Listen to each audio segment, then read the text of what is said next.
Hello YouTube, this is an alcohol review of Traveler Whiskey, blend number 40.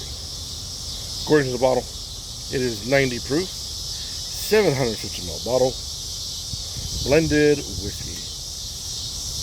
Years, not a clue. But it does say that it is a collaboration done by Bugs. No, not Bugs. By Buffalo Trace Distillery. If you get the chance, the standard regular Buffalo Trace, give it a try. If you are a Jack Daniels lover or Jim Beam lover, I think you'll find Buffalo Trace to be a rung or two above them without being too far out of the price range. It says the blend number 40 is carefully created after time and experiments. So, literally, there's not a whole lot on the back of this worth noting. Past the Buffalo Trace. Frankfort, Connecticut. Alright. This caught my eye by the lack of, and the fact that they put a map on the back with a little label. Lexington. Okay. Just a little map. You guys are wondering, wood hat, small distilleries, wonderful creatures.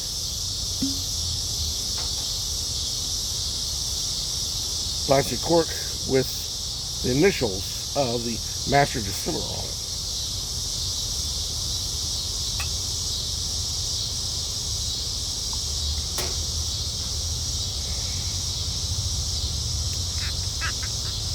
Love that sound.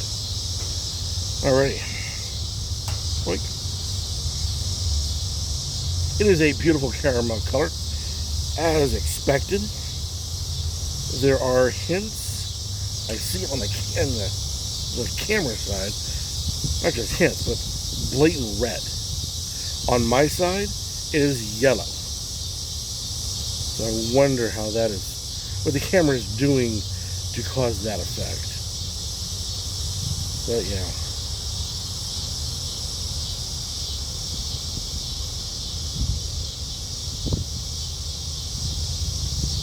Spectacular nose. Absolutely a spectacular nose. Like I said, I don't know how old this blend is. The problem with trying to look for the age is that they will take a old whiskey, an old bourbon, some distilleries, not saying this one, but some distilleries will take an old, say 8-year, 10-year, and put a small sample of that in with a bunch of youngster whiskeys being blended in, and then declare it, oh, this is a 10-year. No. It has a spit of 10-year in it. The rest of it is 4-year, or however the average age is of all the youngsters into it. So be careful when you read the label and it says the year on it, depending on the laws, depending on what you're drinking. That can be, I don't want to call it deceptive, but deceptive. Alrighty here. So like I said, I have no idea how old the oldest blend is, or the old piece of this is. But the nose is absolutely wonderful. Orange, apricot, vanilla, cinnamon.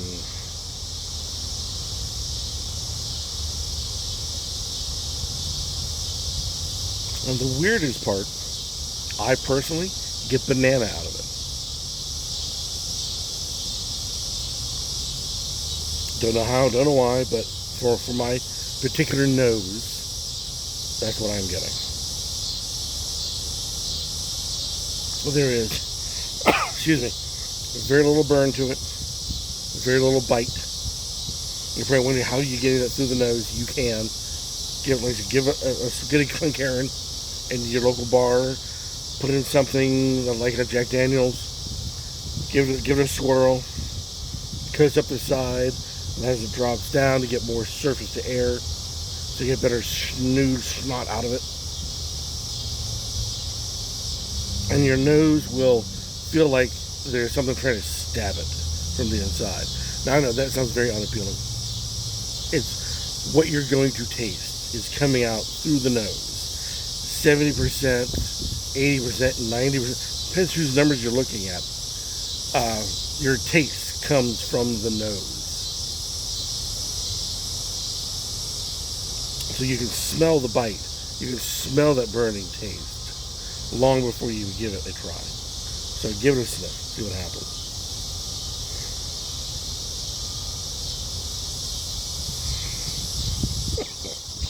Excuse me.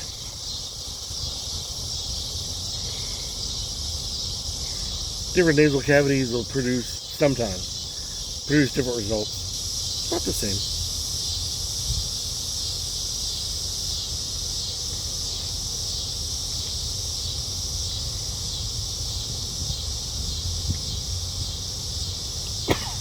There. Long hang time.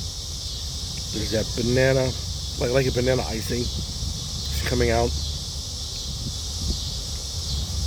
The classic stuff is there as well. The caramel is there. The stone fruit comes out nice and clear. All very nice. The problem is you did not get that burn or bite in the nose. You're now getting it on the tongue and on the side of the tongue. So be warned on that part. Is this strange and odd? No, far from this. This is normal, but usually getting a sniff of it will give you a heads up on what you're going to be tasting, and now you're getting the burn once you actually get a taste of it. The thing about it, come on, sun flare there. The thing about it is, it has a nice long hang time, and it's quite nice. The whole thing is quite nice. The nose is good, but it tends to fade out fairly quickly. One of the things to help tasting your bourbons and your whiskeys, your other kind of spirits, is to let the glass sit off someplace and then give it a wait. How long? I hate to tell you, total preference, it's up to you. I've seen everything from 1 to 2 minutes to half an hour. So let it sit, let it air through and cycle through, and a lot of that burn, a lot of that bite has gone away. I can't make a blatant blanket statement, because you'll always find an outlier hiding under the bushes somewhere to ruin your day. So let it sit, come back to it. If it's still too bitey for you, still too burny for you, give it another 5 minutes, see what happens. If you don't get much of a noticeable difference out of it, you may be stuck. Or 5 more minutes in the corner, let it think what it did wrong, try it again. Because the burn and the bite does come through in the taste, does not come through on the nose. But a lot of those smells, I said the banana, I've never tasted a whiskey with banana before, starting to come through.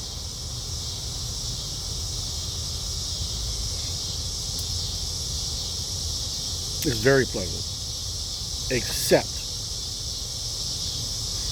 there is a high alcohol level to it.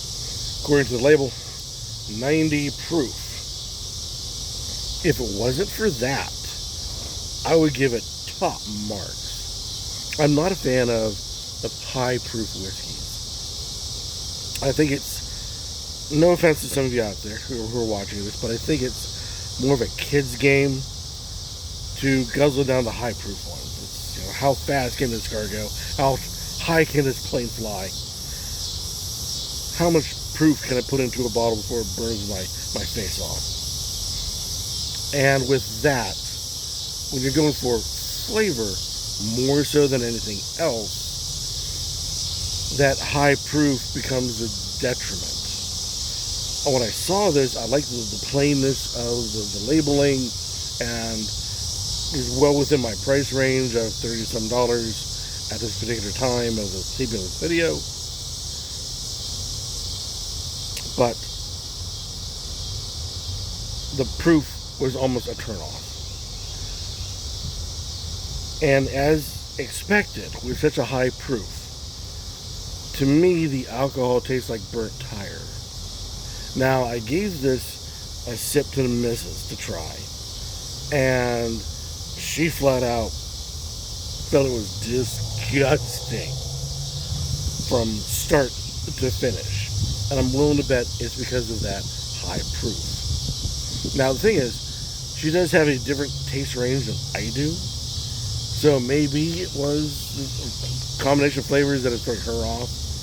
Not so much the proof, but I won't bet it's the proof. And like I said, if it wasn't for that burnt tire, high alcohol, this would get absolutely top marks. But there's so much of it, it's almost overwhelming. And you really can't get away from it.